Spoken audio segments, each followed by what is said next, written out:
অশান্তিতে নতুন করে গ্রেফতার 21। অশান্তির ঘটনা এখনো পর্যন্ত গ্রেফতার মোট 271 জন। নতুন করে কোনো অশান্তি নেই বলে দাবি পুলিশের। গতকাল 22 জন অ্যারেস্ট হয়েছে সুতি এবং শামসেরগঞ্জ মিলে। আমরা তো হাইকোর্টে রিপোর্ট দিয়েছি 251 অ্যারাউন্ড এরকম ছিল। তাহলে 70 প্লাস হলো। অ্যাড করে নিন। ধুলিয়ান বাজারের দোকানে আগুন, যে ছবি আপনাদের দেখাবো, আগুনে ভস্মীভূত কসমেটিক্সের দোকান। 10 থেকে 12 লক্ষ টাকার ক্ষতির দাবি ব্যবসায়ী। শর্ট সার্কিট থেকে আগুন বলে অনুমান পুলিশের। ভোর 6টা নাগাদ আমি জানতে পেরেছি। আমার এটা 40 বছরের দোকান, মাঝে এই অশান্তির জন্য বন্ধ ছিল। 10-12 লাখ টাকা ক্ষতি হয়েছে। পুলিশে কমপ্লেন করেছে? হ্যাঁ, পুলিশে কমপ্লেন। পুলিশ এখন তদন্ত করবে বলে গেছে। সিসিটিভির ফুটেজ নিয়ে গেছে। কি থেকে আগুন লেগেছে কেউ জানে না, শর্ট সার্কিট থেকে হয়েছে না কি থেকে হয়েছে। যেখানে আগুন লেগেছে সেই গলির যতগুলো সিসিটিভি ফুটেজ আছে, সমস্ত সিসিটিভি ফুটেজ পুলিশ কালেক্ট করে নিয়ে গেছে। সেই সিসিটিভি ফুটেজের চেকিং এর কাজ চলছে।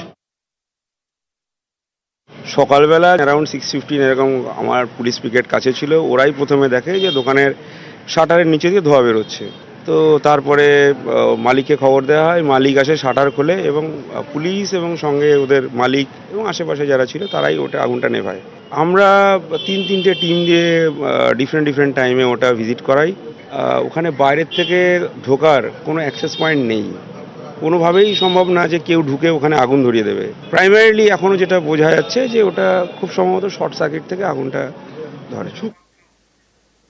যখন সমস্ত পরিস্থিতি স্বাভাবিক করার কথা প্রশাসনের তরফ থেকে বলা হচ্ছে, বেশ কতগুলি জায়গাতে দোকানপাটও খুলছে, তখন সেই সময়তে ধুলিয়ান বাজারের একটি দোকানে আগুন লাগিয়ে দেওয়ার ঘটনার অভিযোগ রয়েছে। দোকানের মালিক তিনি অভিযোগ করেছেন এর পিছনে কেউ থাকতে পারে, সেটা পুলিশ তদন্ত করে দেখুক। এদিনকে সকাল 6টা নাগাদ তিনি খবর পান যে তার দোকানে আগুন লাগিয়ে দেওয়া হয়েছে। প্রায় 10-12 লাখ টাকার ক্ষতি হয়েছে বলে তার অনুমান, এবং তার পারিবারিকভাবেও রাজনীতিক একটি যোগ রয়েছে।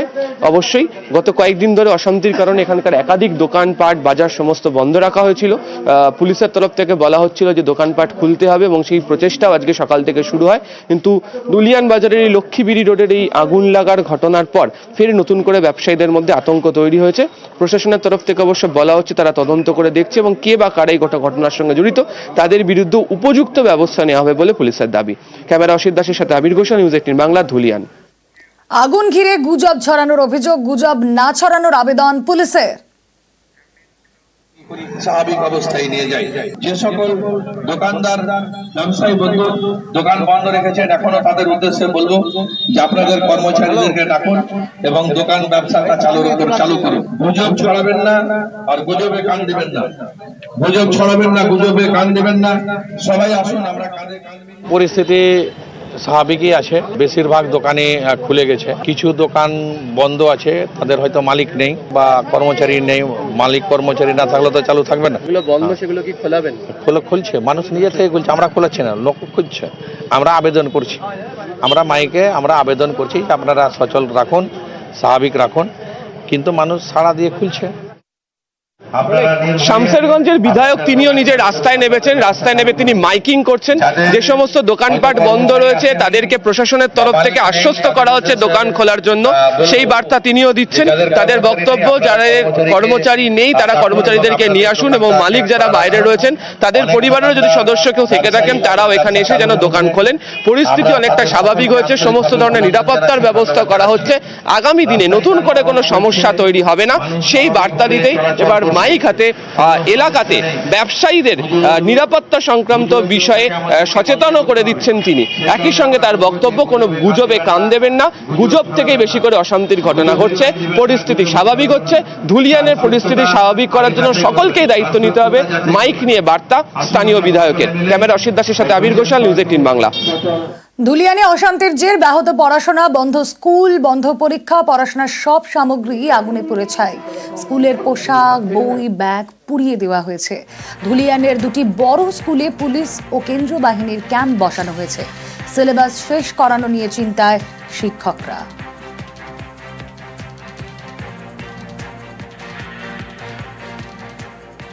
যে সিলেবাসটি কী করে শেষ করব, ক্লাস 11-12 নতুন সিলেবাস, সেই সিলেবাস নিয়ে আমাদের নিজস্ব একটা ভাবনা চিন্তা ছিল, সেটাও বন্ধ।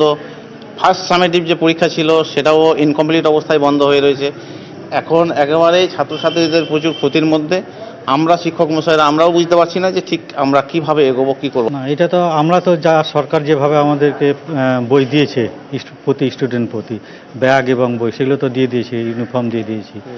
তো এখন নতুনভাবে আবার যদি সরকার যে ভাবনা ভাববে, তাতে সেই অনুযায়ী আমাদেরকে কাজ করতে হবে। ছাত্রছাত্রীরা তো ভয়ে আসতে পারছে না, চারিদিকে আতঙ্ক।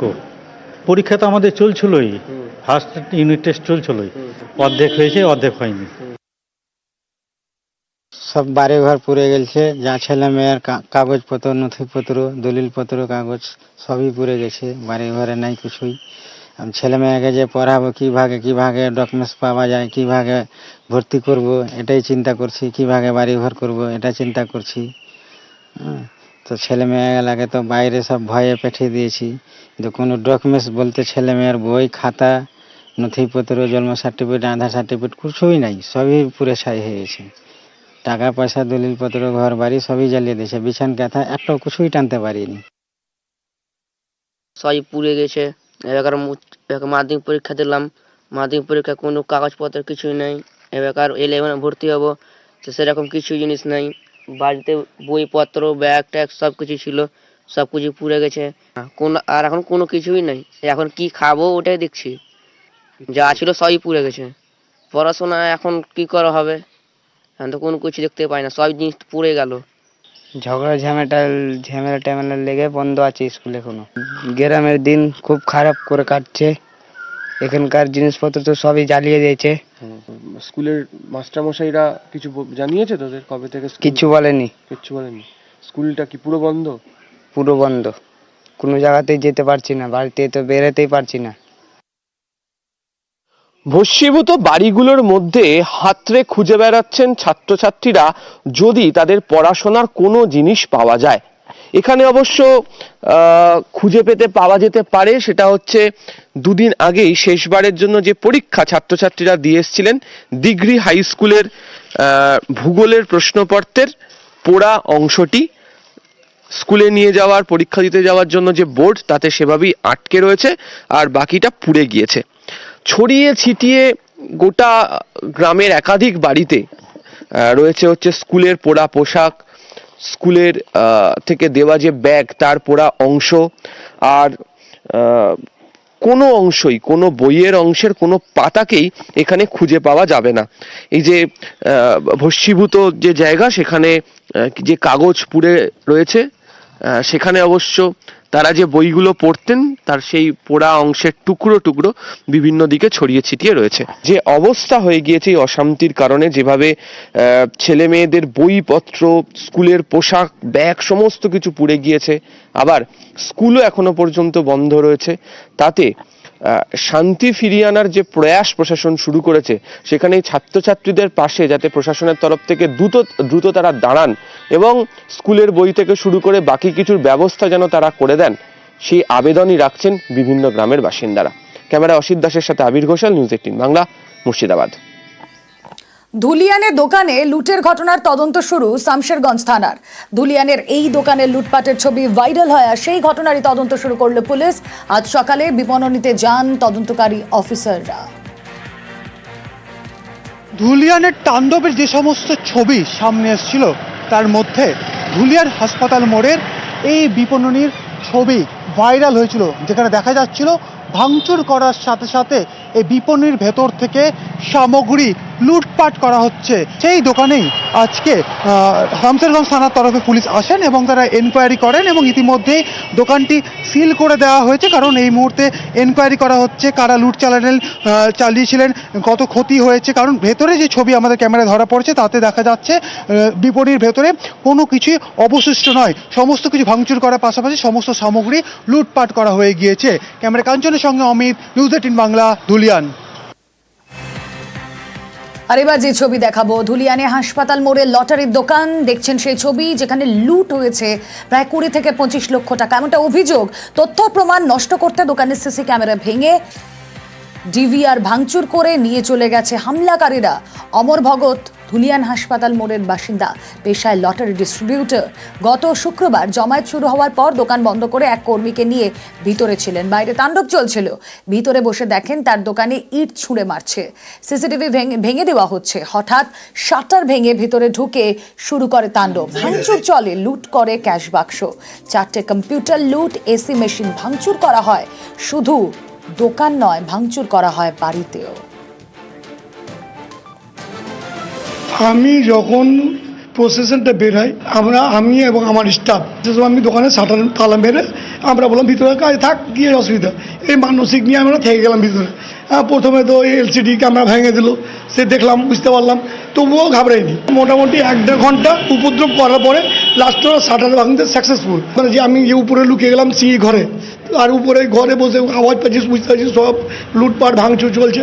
4 ঘন্টা পরে যখন উপর থেকে দেখলাম সুস্থ হলো এলাকা, তখন নামলাম, তো দেখলাম আমার কিছু নেই, সব 25 লক্ষ টাকা মোটামুটি ক্যাশ ছিল সে সময় আমার। মোটামুটি সরঞ্জাম 5 থেকে 7 লাখ টাকা সরঞ্জাম নষ্ট হয়েছে। অপোজিটে বাড়ি, ওই বাড়িতেও হামলা হয়েছে। সামনের দিক থেকে মব ঢোকার চেষ্টা করেছে, তা পারেনি। আবার পিছনে ব্যাকডোরে লোক মানে কাঠের দরজা ছিল, ওটাকে দুর্বল পেয়েছে, ওরা ভেঙে ঢুকেছে। বাড়িতেও ভাঙচুর করেছে, বাড়ির আসবাবপত্র কিছু লুট করেছে, আর যেগুলো লুট করতে পারার সক্ষম নয় তাকে ভাঙা হয়েছে। এই মুহূর্তে দাঁড়িয়ে রয়েছি ধুলিয়ান হাসপাতাল মোড়ের একটি লটারি ডিস্ট্রিবিউটরের দোকানে। দোকানে সামগ্রিকভাবে চিত্রটা দেখলেই বোঝা যাচ্ছে কিভাবে দোকানে ঢুকে তাণ্ডব চালানো হয়েছে। সমস্ত কিছু, এসি মেশিন থেকে শুরু করে এখানে ক্যাশ বাক্স ছিল। যিনি এই ডিস্ট্রিবিউটর যিনি রয়েছেন তিনি অভিযোগ করছেন এখানে তার ক্যাশ বাক্স ছিল বা ক্যাশ কাউন্টার ছিল, সেখান থেকে নগদ 20 থেকে 25 লক্ষ টাকা লুট করা হয়েছে বা ছিনতাই করা হয়েছে। এই দোকানের ভেতরে ঢুকে এই তাণ্ডব চালান বা লুটপাট চালান বা 25 লক্ষ টাকা লুট করে নিয়ে গেলেন, সে তার তথ্য প্রমাণ লোপাটের জন্য সিসিটিভির যে ডিভিআর ছিল একদম দোতলায়, সেখান থেকে কিন্তু ডিভিআর বক্স খুলে নিয়ে যাওয়া হয়েছে বলে কিন্তু অভিযোগ। অর্থাৎ ওপরেও একইভাবে, ওপরেও যে গোডাউন রয়েছে সেখানেও একইভাবে ভাঙচুর চালানো হয়। সেখানে ক্লোজ সার্কিট ক্যামেরা যে এই দোকানে ছিল, তার যে ডিভিআর সিস্টেম যে ওপরে ছিল সেটিও কিন্তু ভেঙে তছনছ করে দেয় এবং ডিভিআর পুরো তুলে নিয়ে চলে যাওয়া হয়েছে বলে অভিযোগ, কারণ তাতে তথ্য প্রমাণ লোপাট করা যেতে পারে। ইতিমধ্যেই শামশেরগঞ্জ থানাতে অভিযোগ জানিয়েছেন এই দোকানের মালিক। ক্যামেরা কাঞ্চনের সঙ্গে অমিত, নিউজ 18 বাংলা, ধুলিয়ান। শামশেরগঞ্জে বোমা ফেটে আহত 2 কিশোর। মাঠে খেলার সময় বিস্ফোরণ আর বল ভেবে বোমা নিয়ে খেলতে গিয়ে বিপত্তি। শামশেরগঞ্জের সাহেবনগর তাল মাঠে বিস্ফোরণ, জঙ্গিপুর মহকুমা হাসপাতালে 2 কিশোর।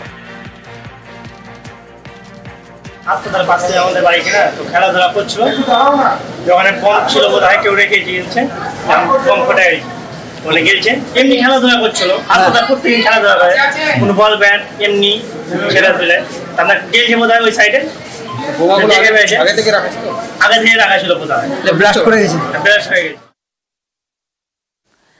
মার পাল্টা মারের নিদান, সুকান্ত বনাম শওকত বাকযুদ্ধ।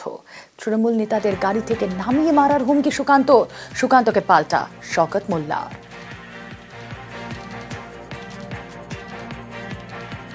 আমরা প্রয়োজনে রাস্তায় নামবো, এখনো নামিনি, আমি পরিষ্কার করছি, লাস্ট ওয়ার্নিং দিচ্ছি। এরপরে কিন্তু আমরা রাস্তায় গাড়ি ধরে ধরে মারবো, কিন্তু সেই জায়গায় আমাদের হিন্দুদেরকে বাধ্য করবেন। আমি বিজেপি নেতা হিসেবে বলছি না, মন্ত্রী হিসেবে বলছি না, আমি একজন সাধারণ হিন্দু হিসেবে বলছি। যদি সুকান্তকে বলি তুমি বলছো গাড়িতে টেনে টেনে নামাবো, আর আমরা যদি মনে করি 5 মিনিটের মধ্যে যে কটা বিজেপি আছে এমন কেলাবো যেটা তাদের মুখটা আর কেউ চিনতে পারবে না। বিজেপি নেতাদের মারের হুমকি শওকতের হুমকিকে আমল দিতে নারাজ সুকান্ত। কত যদি দম থাকতো না, তো সিপিএম থেকে লাইভ শুরু করেছিল। দম নেই তো, এক ব্যাপার বাটা হলে তো সিপিএমটাই করতো, তৃণমূলে কেন এলো? কারণ পিঠের চামড়াটাও তুলে নেবে অন্য লোকেরা। সুকান্ত মজুমদার জীবনে বিজেপি ছেড়ে যাবে না। আমরা কালো যেখানে ছিলাম আজও আছি, আগামী দিনেও সেখানে থাকবো। যদি বাপের বেটা হয় আবার সিপিএম এ ফিরে গিয়ে পার্টিটা করুক, দম